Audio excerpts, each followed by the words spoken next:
सच है, पूरा सच आज हमने आपको दिखाया है। अब पश्चिमी मीडिया का जब इस तरह का झूठा नैरेटिव आता है तो हमारे विपक्षी दलों के जो नेता हैं वो बड़े खुश होते हैं, वो तालियां बजाते हैं। लेकिन आज विपक्षी नेताओं के लिए एक नई बुरी खबर आ गई है। विपक्षी दलों के तमाम हमलों और आरोपों के बावजूद चुनाव आयोग ने आज ऐलान किया है कि स्पेशल इंटेंसिव रिवीजन यानी SIR पूरे देश में कराया जाएगा। अभी तो बिहार में कराया था, अब बिहार के बाद पूरे देश में होगा। कल से देश के 12 राज्यों में SIR का पहला चरण शुरू हो जाएगा और इसके लिए आज रात 12 बजे देश के 12 राज्यों और केंद्र शासित प्रदेशों में वोटर लिस्ट को फ्रीज कर दिया जाएगा। चुनाव आयोग के मुताबिक 21 साल के बाद देश भर में SIR किया जा रहा है।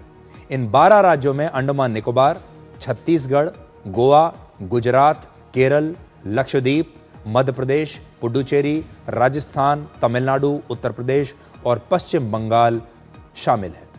इन सारे राज्यों में SIR किया जाएगा। मैं बड़ी स्क्रीन पर एक बार आपको दिखा देता हूं, आप भी जरा देख लीजिए। ये बहुत महत्वपूर्ण राज्य हैं, इनमें से कई तो इसमें आप देखिएगा उत्तर प्रदेश कितना बड़ा राज्य है जहां SIR किया जाएगा। इसके बाद पश्चिम बंगाल देखिए, राजस्थान देखिए, इन तमाम बड़े बड़े राज्यों में होगा। गुजरात देखिए, गुजरात में बीजेपी की सरकार है, पश्चिम बंगाल में TMC की सरकार है, उत्तर प्रदेश में बीजेपी की सरकार है। तमिलनाडु को देखिए जहां पर DMK की सरकार है। यानी सरकार चाहे किसी की भी हो, हर जगह अब वोटर लिस्ट को चेक किया जाएगा और इसका शुद्धिकरण किया जाएगा।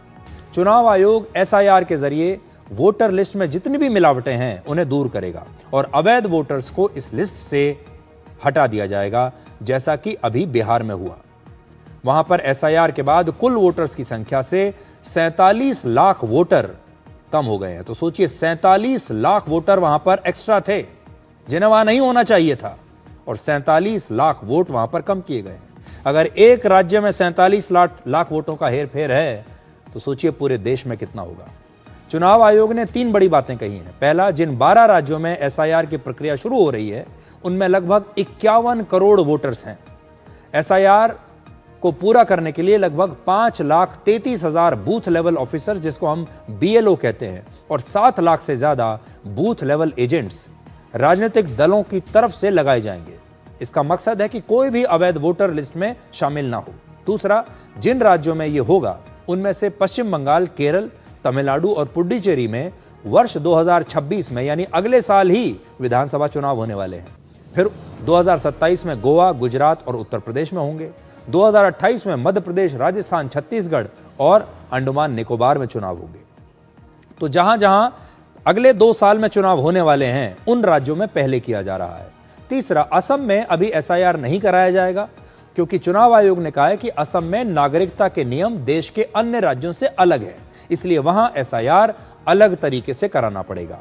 असम में भी वर्ष 2026 में ही चुनाव होंगे और पश्चिम बंगाल की मुख्यमंत्री ममता बनर्जी और तमिलनाडु के मुख्यमंत्री MK स्टालिन लगातार इस SIR का विरोध कर रहे हैं।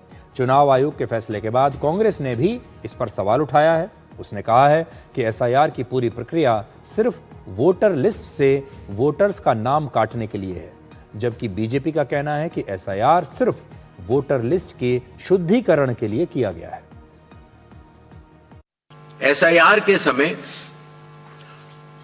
EROs और AEROs मिलकर सबसे पहला जो काम करेंगे वो इन्यूमरेशन फॉर्म्स को प्रिंट करेंगे। जिन राज्यों में SIR हो रहा है या अभी होने वाला है, उनकी मतदाता सूची आज रात को 12 बजे फ्रीज कर दी जाएगी और उन हर मतदाता को जिसका नाम उस सूची में है उसको एक यूनिक इन्यूमरेशन फॉर्म प्रिंट करके BLO उसके घर देने जाएंगे। जो इलेक्शन कमीशन का अथॉरिटी है और SIR का जो मुद्दा है वो तो सुप्रीम कोर्ट में चल रहा है, और SIR आजादी के बाद वो लगातार शुद्धिकरण के लिए, वोटर लिस्ट को साफ करने के लिए, वोटर लिस्ट में जो मर गए हैं, चले गए हैं, उनका नाम काटना है, और जो अवैध हैं, विदेशी हैं, जो घुसपैठ है, उसका नाम हमारा सूची में नहीं हो सकता है। तो ये इतना अच्छा काम करे, इसमें तो सराहना करना चाहिए इलेक्शन कमीशन को कि वोटर लिस्ट सही होगा तो इलेक्शन भी सही होगा। अगर फर्जी लोग जो भारत के नागरिक नहीं है अगर वो वोटर लिस्ट में नाम रहेंगे, जो मर चुके हैं उसका नाम अगर सूची से नहीं हटाएंगे तो फिर तो वोटर लिस्ट ठीक नहीं होगा। तो शुद्धिकरण होना चाहिए ना वोटर लिस्ट का। इसलिए उनको समझ में आना चाहिए कि इलेक्शन कमीशन इतना अच्छा काम कर रहा है तो सब उसको सराहना करना चाहिए, ना कि इलेक्शन कमीशन को चैलेंज करना। चुनाव आयोग ने 12 राज्यों में एसआईआर की घोषणा की है। अभी तक बिहार की एसआईआर के कारण और जो सवाल उसमें हम सब ने खड़े किए उसका उत्तर नहीं मिला, जवाब नहीं मिला। अनेकों बार सुप्रीम कोर्ट को हस्तक्षेप करना पड़ा बिहार के एसआईआर को दुरुस्त करने के लिए।